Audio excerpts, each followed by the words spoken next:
नमस्कार. आदरणीय पवार साहेब, माननीय जयंत पाटील, माननीय खडसे साहेब, व्यासपीठावरील सर्वच मान्यवर आणि उपस्थित बंधू भगिनींनो, मी सगळ्यांची नावं घेतली नाहीत कारण का कार्यक्रमाला बराच उशीर झालेला आहे. बरीच भाषणंही आहेत आणि मला माझ्या लोकसभा मतदारसंघामध्ये एक कार्यक्रम आहे, तो मला काही करून गाठायचा आहे. त्याच्यामुळे मी माझं भाषण करून तुमच्या सगळ्यांची परवानगी असेल तर मी पुढे जाणार आहे. आज रोहिणीताईंनी एक अतिशय उत्तम कार्यक्रम मुंबईच्या या MMR रिजनसाठी केला. याबद्दल रोहिणीताई, भावनाताई आणि त्यांच्या सगळ्या सहकार्यांचं मी मनापासून कौतुक करते की अतिशय सुंदर असा हा कार्यक्रम त्यांनी इथे आयोजित केला. षण्मुखानंद हॉल हा मुंबईचा एक मोठा महत्त्वाची वास्तू आहे. तिथे अनेक वेळा आपल्या पक्षाचे कार्यक्रम झालेले आहेत आणि माझं भाषण चुकत नसेल तर राष्ट्रवादी काँग्रेस पक्षाची जेव्हा स्थापना झाली तेव्हा पहिला कार्यक्रम हा षण्मुखानंद हॉलला झाला होता आणि त्यानंतरची गेली 24-25 वर्ष कशी गेली हा प्रवास आपण सगळ्यांनी एकत्र पाहिलेला आहे. त्याच्यात सुखदुःखाच्या आठवणी होत्या, त्याच्यात संघर्ष होता, त्याच्यात यश होतं, त्याच्यात अपयश होतं. पण हा आपला एकत्र प्रवास हा अतिशय समाधानी होता आणि महाराष्ट्राच्या आणि देशातल्या असंख्य लोकांनी ज्यांनी आदरणीय पवार साहेबांवर प्रेम दाखवलं, निष्ठा दाखवली, साथ दिली, त्यांच्या समोर मी नतमस्तक होऊन त्यांच्या सगळ्यांचे मनापासून आभार मानते की त्यांनी ही साथ त्यांना इतक्या वर्ष दिली. मगाशी कोणाच्या तरी भाषणात आलं की घड्याळ आपल्याकडून गेलेला आहे. घड्याळ म्हणजे चिन्ह आणि पक्ष. मला राष्ट्रवादी काँग्रेस पक्षाच्या सगळ्या पदाधिकाऱ्यांना सांगितलेलं आहे आणि या कार्यक्रमाच्या निमित्ताने सांगू इच्छिते, ते गेलेलं नाहीये, ते हिसकावून घेतलेलं आहे.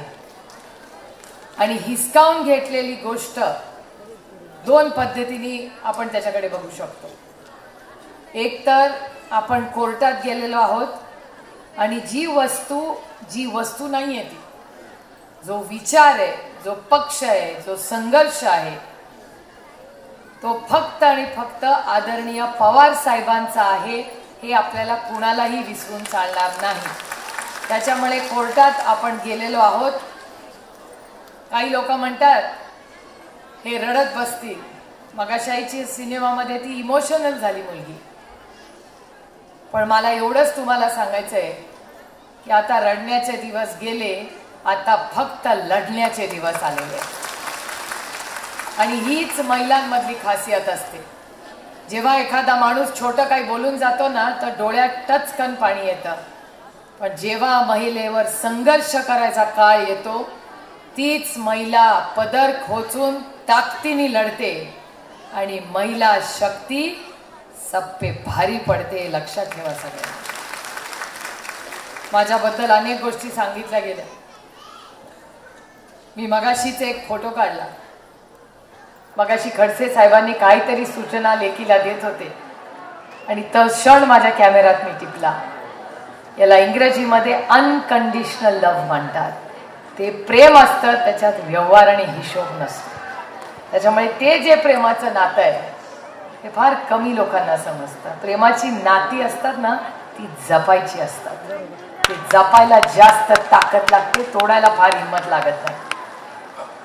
आणि त्याच्यामुळे आज जरी तुम्हाला वाटत असेल संघर्षाचा काळ आहे, मला उलट तो संघर्षाचा वाटतच नाही. कारण का मला असं वाटतंय की मैदान सबके लिए खुला है. जो मेहनत करेगा वो महाराष्ट्र के दिल पे राज करेगा, अशी परिस्थिती झाली. त्याच्यामुळे कोणी गेलं राहिलं काही फरक पडत नाही. कारण का तिथे इतकी गर्दी झाली आहे की एकामेकाचा आतापताच नाही राहिला. ज्यांनी बिचारी संघर्ष केला, ज्या कार्यकर्त्यांनी सतरंजा उचलल्या, संघर्ष केला, लाठ्या खाल्ल्या, ते सगळे एका बाजूला आहेत आणि नवीनच लोक येऊन चांदीच्या ताटात गरम जेवणाच्या पंक्तीला बसलेले आहेत.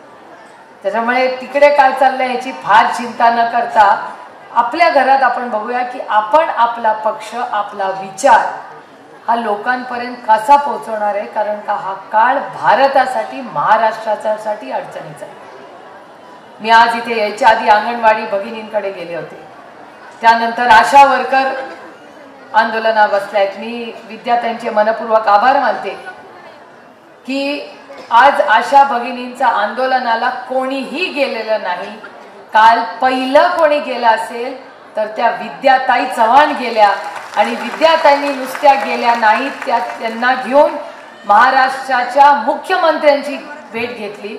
आणि मला गंमत वाटली विद्याताई, मला तिथल्या भगिनी, आता खरं खोटं मला माहिती नाही, तुम्हीच कन्फर्म करू शकता की आशा भगिनी मुख्यमंत्र्यांना असं म्हणाल्या की तुमच्याच आरोग्यमंत्र्यांनी आम्हाला शब्द दिला की आमचा पगार वाढवीन, तुम्हाला बोनस देईन, तुम्हाला भाऊबीज देईन. तर म्हणे महाराष्ट्राचे मुख्यमंत्री त्यांना असं म्हणाले की त्याला तो अधिकार नाही. फडणवीस म्हणाले, मला वाटलं मुख्यमंत्री म्हणाले, फडणवीस असं म्हणाले की महाराष्ट्राच्या आरोग्य मंत्र्याला शब्द द्यायचा अधिकार नाही. म्हणजे नक्की सरकार कोण चालवते? जर स्वतःच्या डिपार्टमेंटचा निर्णय घ्यायचा अधिकार त्या मंत्र्याकडे नसेल तर मग सरकार कोण चालवते? म्हणजे मग यांचं सरकार म्हणजे फक्त राऊत साहेब म्हणतात तशी गँगवर असते. भुजबळ साहेब पण तसंच. भुजबळ साहेब बिचारे माझ्या वडिलांच्या वयाचे भुजबळ साहेब आहेत. अनेक वर्ष त्यांनी संघर्ष केलाय, पण भुजबळ साहेबांनाही कॅबिनेटमध्ये ऐकून घेत नाहीत, म्हणून अनेक वेळा भुजबळ साहेबांना मीडियाशी बोलावं लागतं आणि न्याय मागावा लागतो.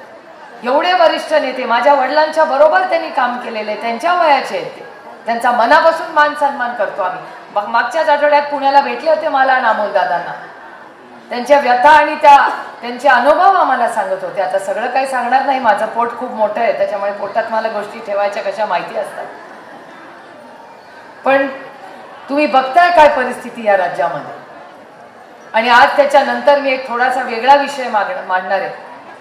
आज सकाळी इलेक्टोरल बॉन्ड्स, आता तुम्ही म्हणाला कुठला बॉन्ड काढला ताईंनी भाषणामध्ये, तर प्रत्येक राजकीय पक्षाला ऑफिशियली पैसे द्यायची एक सोय झाली होती, आणि ते पैसे आपण त्या बॉन्ड विकत घ्यायचा माणसाने, आणि ते पैसे त्या पक्षाकडे जातात. आता त्या पक्षाकडे ते पैसे जात असताना 8 वर्षापूर्वी आम्ही सगळ्यांनी त्याचा विरोध केला होता की असं करू नका तुम्ही, कारण का ह्याच्यावर जो सत्तेत असेल तोच बॉन्ड विकत घेऊ शकेल, आणि कुठलाही व्यावसायिक त्यांना का बॉन्ड देईल ह्याच्यात साटलोट असू शकतं अशी शंका आम्ही तिथे गेली. तर आम्हाला भारतीय जनता पक्षाने सांगितलं की तुम्ही भ्रष्टाचारी आहात, तुम्ही चुकीचा विचार करता, पण आम्ही हा इलेक्टोरल बॉन्ड सुरू करणार. आज मी माननीय सुप्रीम कोर्टाचे मनपूर्वक आभार मानते की माननीय सुप्रीम कोर्टाची ऑर्डर अशी आहे की इलेक्टोरल बॉन्ड हे थांबले पाहिजे. हा चुकीचा निर्णय आहे आणि कदाचित ह्याच्यामध्ये भ्रष्टाचार असू शकतो. त्याच्यामुळे आजपासून इलेक्टोरल बॉन्ड, आणि सगळ्यात जास्त इलेक्टोरल बॉन्ड कुठल्या पक्षामध्ये तुम्हाला माहिती आहे? भारतीय जनता पक्षाचे 5,000 कोटी रुपयाचे इलेक्टोरल बॉन्ड फक्त एका पक्षाकडे, आणि त्याच्या पक्षाचं नाव भ्रष्ट जुमला पार्टी, सॉरी म्हणजे भारतीय जनता पार्टी असं आहे. कारण हा इलेक्टोरल बॉन्डचा विषय अतिशय महत्वाचा आहे या देशात. माझा हा आरोप नाहीये, पण याची जाच झाली पाहिजे की एवढा मोठा, आणि मी म्हणत नाहीये, सुप्रीम कोर्ट म्हणतंय की ह्याच्यात भ्रष्टाचार असू शकतो, त्याच्यामुळे ह्याची इन्क्वायरी झाली पाहिजे, हे सुप्रीम कोर्ट म्हणतंय. म्हणजे हा पहिला मोठा निर्णय आहे जो भारतीय जनता पक्षाने घेतला, त्याच्यावर खुली कोर्टाने मांडलेली. दुसरा महत्वाचा विषय म्हणजे पेटीएम. तुम्ही सगळे पेटीएमनी पैसे भरता की नाही? तुम्हाला माहिती आहे या देशातला सगळ्यात मोठा भ्रष्टाचार जर कुठे झाला असेल तर तो पेटीएम मध्ये झालाय. हे मी म्हणत नाहीये, केंद्र सरकार म्हणतंय. आणि पेटीएम कशासाठी आलं? नोटबंदी केली, सगळ्यांना वाटतं आपला पैसा नाही, मोठ्याचा पैसा जातोय. मगाशी भावनाताई म्हणल्या आम्हाला काही नाहीच आहे, ईडी सीबीआय इन्कम टॅक्स, कारण का आमच्याकडे पैसेच नाहीत, त्याच्यामुळे आम्हाला काही आईसचा प्रॉब्लेमच नाही. खरं आहे.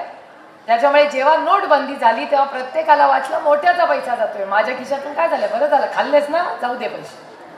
पण मला भारतीय जनता पक्षाला 2च प्रश्न विचारायचे. की जर तेव्हा नोटबंदी झाली, सगळ्या नोटा गेल्या, तर मग तुम्ही जिथे धाड पाडता तिथे एवढ्या नोटा कशा काय मिळतात? मग ह्या नोटा कुठल्या आहेत? धाड पडल्यानंतर एवढे पैसे आले कुठून? मग कोणीतरी वेगळं छापतंय का? पैसे छापायचा अधिकार फक्त सरकारला आहे, बाकी कुणाला नाहीये. मग हे पैसे येतात कुठून? आणि पेटीएम डिजिटल पेमेंट आणलं म्हणजे कोणी पैसे खाऊ शकत नाही. नोटबंदी आणि त्याच्यात सगळ्यात मोठा भ्रष्टाचार हा पेटीएम मध्ये झालाय. आजची बातमी आहे सकाळची की या देशाचे 27,000 कोटी रुपये, किती? 27,000 कोटी रुपयाचा गफला हा पेटीएम मध्ये झालेला आहे. आणि त्याचीच बातमी अशी आहे जी माझी म्हणणं नाहीये, मी जे वर्तमानपत्रात असलं तेच वाचून भाषण करते की त्याच्या मागे इन्व्हेस्टमेंट ही पेटीएमची कुठली आहे? तर ती चायनीज आहे. मग चायनाची तुम्ही एकीकडे लढायचं म्हणता, दुसरी चायनाचे हे पेटीएम येत आहे आणि त्याच्यात 1, 2, 3 नाही 27,000 कोटी रुपयाचा गफला होतोय. मला वाटतं की मला भारतीय जनता पक्ष जवाब दो की हे 27,000 कोटी कुणाचे, कुठले, याचं उत्तर मला हवंय. आणि मी या भ्रष्टाचाराच्या विरोधात लढायचं ठरवलंय, कारण का सुप्रिया सुले की सबसे बड़ी ताकत मेरी ईमानदारी आहे. फक्त मी नाही म्हणत, माझे विरोधक पण म्हणतात. त्याच्यामुळे भावनाताई तुमचा आणि माझा सेम.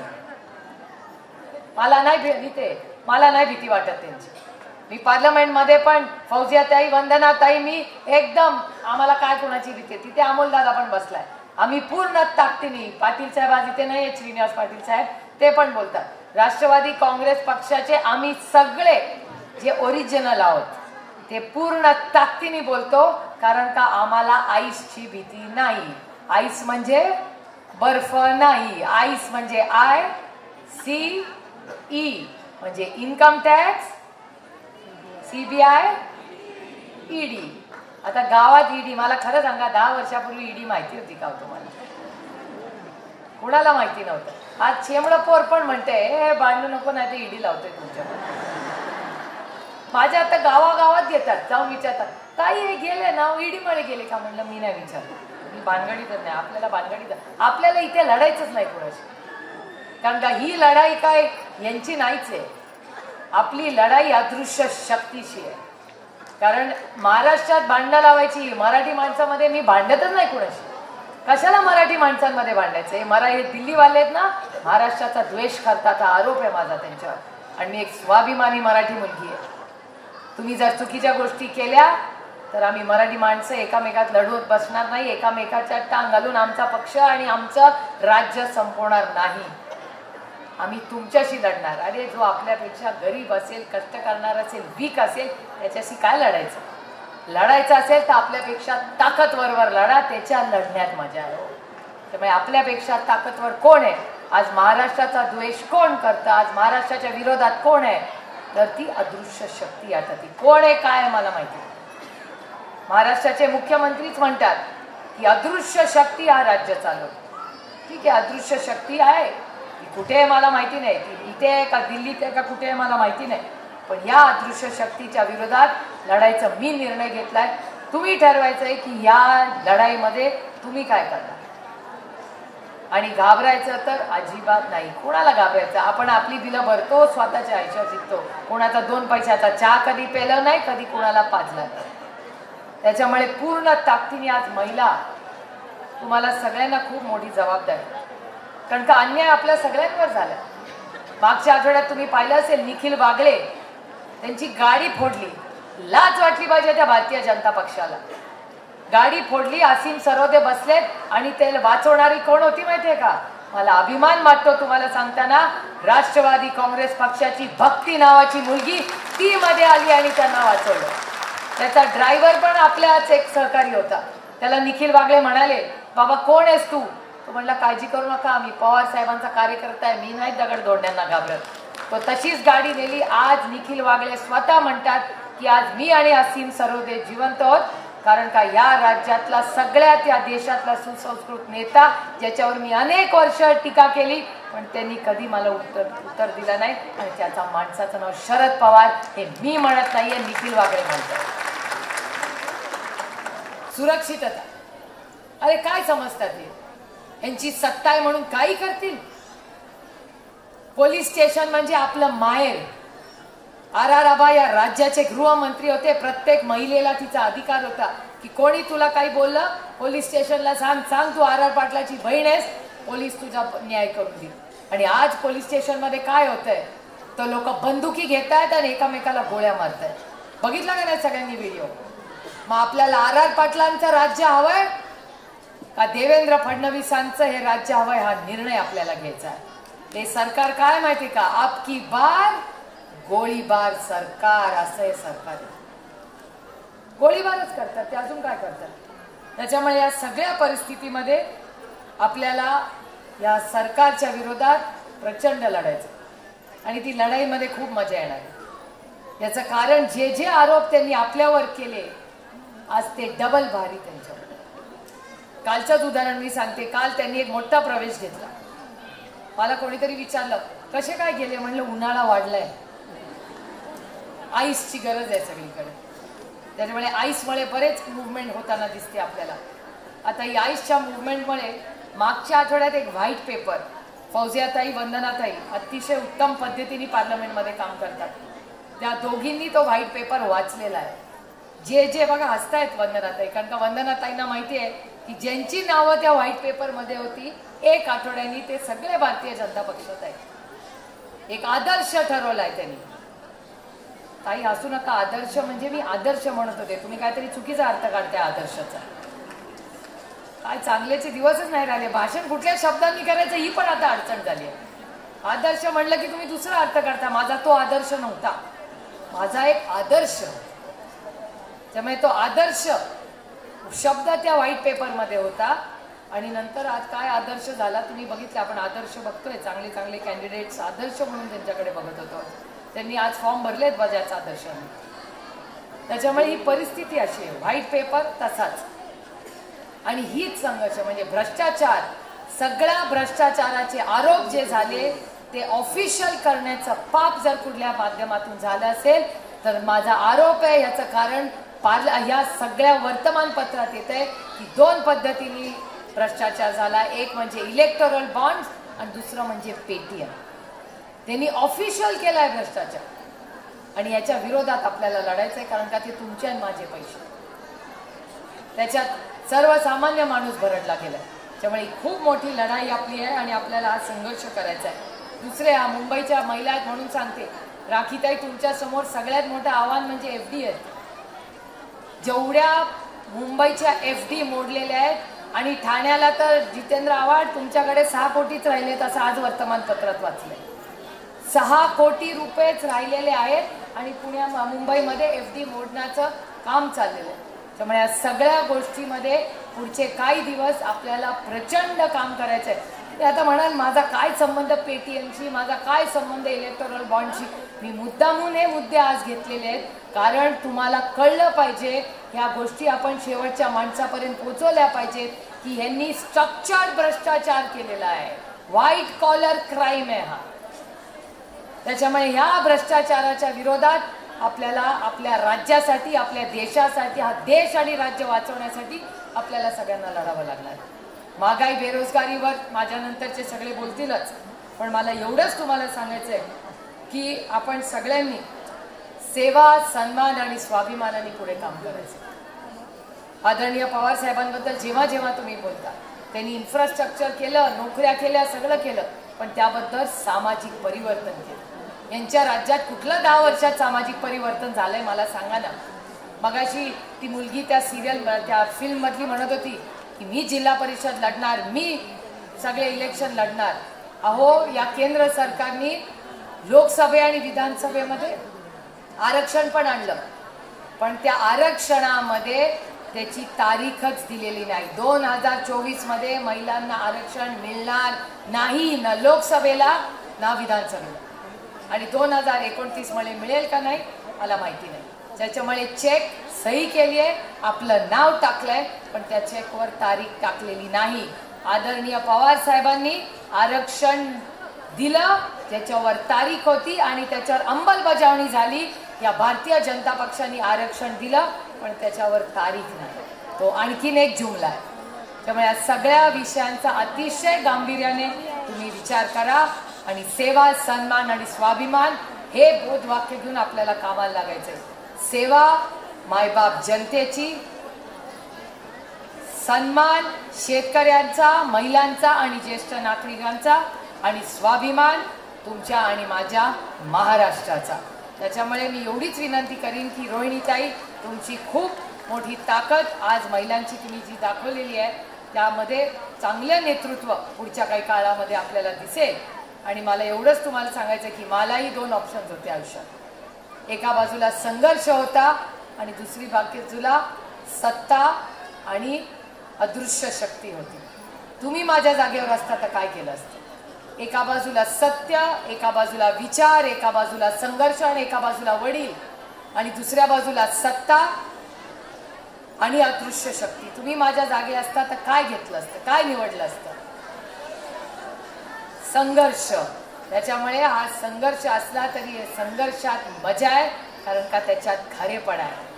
त्यामुळे फक्त मराठी मुलगी एक स्वाभिमानी मुलगी आहे. दिल्लीच्या समोर ना झुकी हूं ना कभी झुकूंगी. आणि तुम्ही पण तशाच आहात. जोपर्यंत एक सुप्रिया उभी राहू शकते तर प्रत्येक घरात एक सुप्रिया आहे, हे विसरू नका. पुढच्या वेळेस तुमच्यावर अन्याय झाला तर लक्षात ठेवा, रडून आपले प्रश्न सुटणार नाहीत, रडून काही होणार नाही.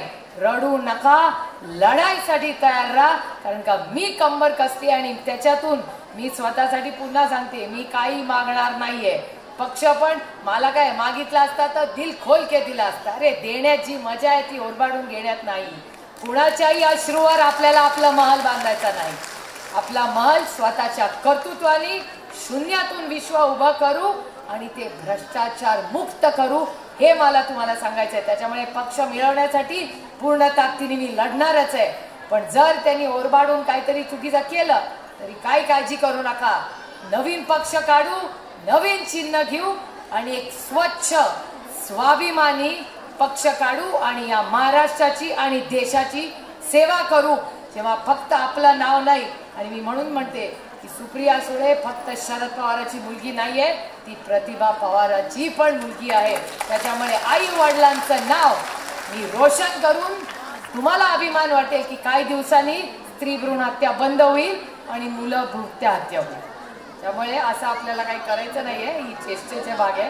पण आज बघताय की मुलगी नको बाई मुलगा हवा, सगळे मुले पळतायत आणि मुली जागेवर आहेत. पत्रकार मला सांगतात की अहो त्या प्रणिती ताई आणि यशोमती ताई लढतात, तो बाकीचे काही बोलतच नाही. खरी आहे परिस्थिती आज प्रत्येकाची. पंकजाताई, मला अभिमान आहे त्या पंकजाताईचा. जरी वेगळ्या विचाराच्या पक्षात काम करत असलो तर याच पंकजाताई जागेवर आहे, लढते. तिला काही केलं नाही, पूर्ण अन्याय पंकजाताईवर त्यांचा पक्ष करतोय, पण माझी ती भगिनी लढते, तिचा साथ अभिमान मला आहे. त्या सगळ्या ज्या लेखी आहेत ना, त्या महाराष्ट्रासाठी लढतायत, विचारासाठी लढतायत. आम्ही पोरी पळून जाणाऱ्यांपैकी नाही आहोत.